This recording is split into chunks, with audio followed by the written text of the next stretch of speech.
এবারের ঈদুল আজহাতে কিং খান শাকিব খানের তুফানের পর দর্শকদের সবথেকে বেশি আগ্রহ ছিল সিয়াম বুবলির জঙ্গলিকে ঘিরে। তবে শেষ মুহূর্তে সিনেমার কাজ পুরোপুরি শেষ না হওয়াতে এবারের ঈদে আশা হচ্ছে না জঙ্গলির।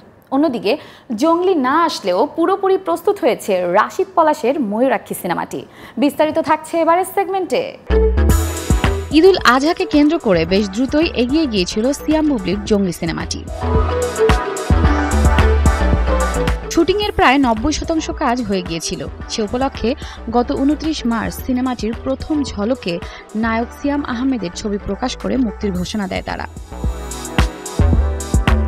ঈদে মুক্তির লক্ষ্যে মানিকগঞ্জের লোকেশনে টানা শুটিং চলে সিনেমাটির। ঘূর্ণিঝড় রিমালের প্রভাবে শুটিং বন্ধ রাখতে হয়। একটি সেট ঝড়ে ভেঙে যায়। এর ফলে বাকি ১০% কাজ ঈদের আগে শেষ করে সিনেমাটি মুক্তি দিতে পারছে না জঙ্গলি টিম। তবে জঙ্গলি না আসলেও মুক্তি পাচ্ছে রাশিদ পলাশের ময়ূরাক্ষী সিনেমাটি।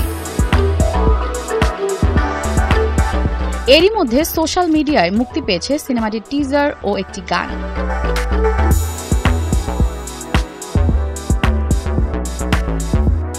সিনেমাটির মূল চরিত্রে অভিনয় করেছেন ইয়ামিন হক ববি, সুমিত সহ আরো অনেকে।